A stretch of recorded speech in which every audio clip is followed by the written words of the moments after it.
అందరికీ praise the lord. ఈ సమయంలో దేవుడు మనతో ఈ వాక్యం ద్వారా మాట్లాడుతున్నాడు. యెహోవా కృప మన ఎడల హెచ్చుగానున్నది అని కీర్తనలు 117:1 వ్రాయబడి ఉంది. అవునండి, ఆయన మాట ప్రకారం జీవిస్తున్న మన జీవితంలో, ఆయన చిత్తానుసారంగా అడుగులు వేస్తూ నడుస్తున్న మన జీవితాల్లో ఆయన కృప ఎక్కువగా ఉందని సెలవిస్తున్నాడు. హెచ్చుగానున్నది అంటున్నాడు. హెచ్చుగా అంటే అందరితో పాటు ఈక్వల్గా మనం ఉండము.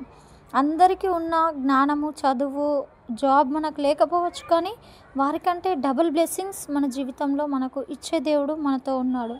మన దేవుడు మనల్ని హెచ్చుగా, అందరికంటే ఎక్కువగా దీవించి ఆశీర్వదిస్తానని ఈ సమయంలో మనతో వాగ్దానం చేస్తున్నాడు. నమ్మినట్లయితే ఆమెనని చెప్పండి. ఈ యొక్క వాక్యం ద్వారా మీరు బలపడుతున్నట్లయితే అనేకులకు ఈ యొక్క మన దేవుడి ఛానల్ షేర్ చేయండి, సబ్స్క్రైబ్ చేయండి, నోటిఫికేషన్లో పెట్టుకోండి. ఎప్పుడు ఆ యొక్క ఆత్మదేవుడు మనతో మాట్లాడిన ఆ యొక్క నోటిఫికేషన్స్ మీకు చేరుతాయి.